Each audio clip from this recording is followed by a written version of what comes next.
여러분들 안녕하세요. 오스태 교수입니다. 오늘은 음식을 담을 때 사용하는 접시의 구조와 기능에 대해서 살펴보려고 합니다.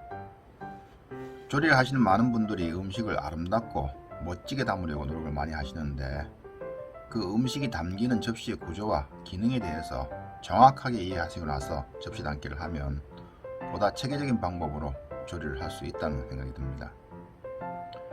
저도 현직에 있는 동안에 음식을 만들거나 요리 대회에 참가하기 위해서 좋은 접시를 구하고자 동분서주하였었습니다. 그러나 그때까지만 해도 접시의 구조와 기능에 대해서는 잘 모르고 사용을 했습니다.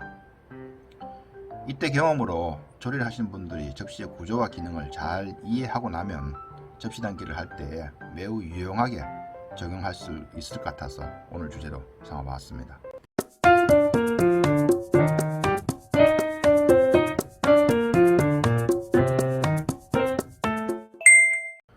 요리가 음식을 통한 예술적 표현이라면 접시는 하나의 도화지라는 생각이 듭니다.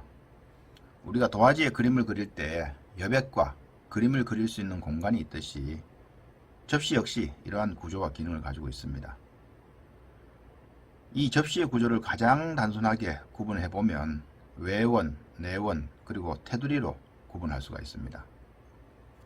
그 기능을 살펴보면 외원은 접시의 크기를 결정하고, 그리고 내원은 음식을 담을 수 있는 공간을 결정하게 됩니다.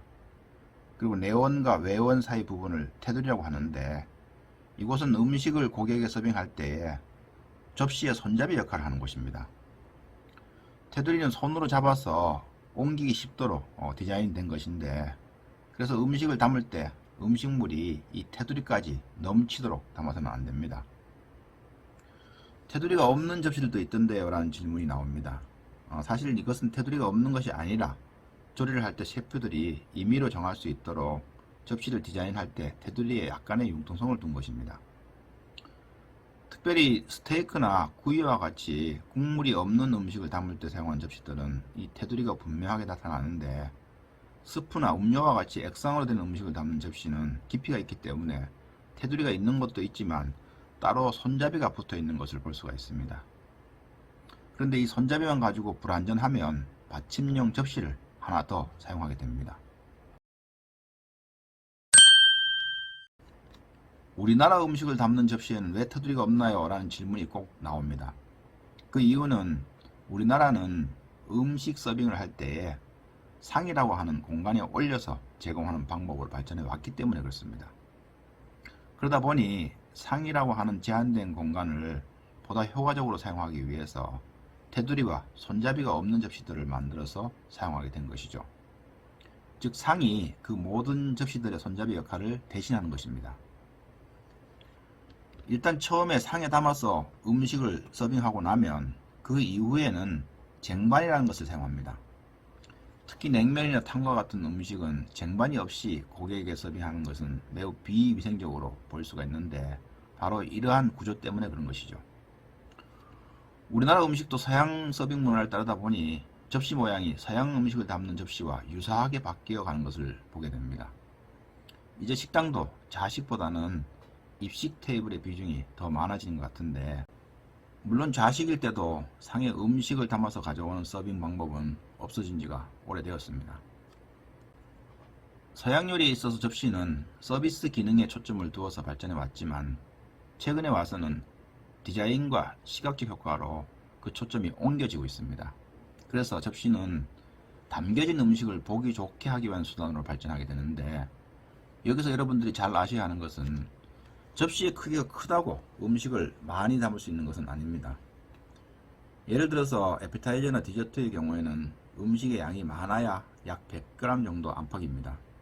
그래서 작은 접시에 담게 되면 이 음식이 초라해 보입니다. 그렇다고 큰 접시에 담으면 빈 공간이 너무 많아서 상대적으로 음식이 빈약해 보이죠. 이럴 때는 접시의 크기는 줄이지 않더라도 내원의 크기가 작은 것을 선택하시면 이러한 문제들이 해결되게 됩니다. 따라서 접시 크기는 같다 하더라도 음식의 양이나 특징에 따라서 내원의 크기를 고려해서 선택하시는 것이 바람직합니다. 똑같은 음식인데 내원의 크기가 어떤가에 따라서 음식의 전체적인 분위기가 달라진다는 것이죠. 연회장이나 뷔페 같은 경우에는 불가피하게 단순하고 일정한 크기의 흰색 접시를 많이 사용하지만 격조가 높은 레스토랑에서는 메뉴마다 특색이 있는 디자인의 접시를 사용합니다.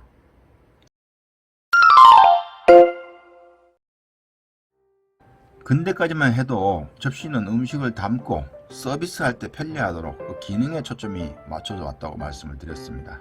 그런데 도자기 기법과 디자인 기술의 발달로 요리에 따른 접시를 선택하는 폭도 넓어지고 동시에 접시 모양이나 색상도 많이 화려해졌습니다. 그런데 접시가 화려해지면서 요리에서 느껴야 할 아름다움을 가리는 경우를 많이 봐왔습니다.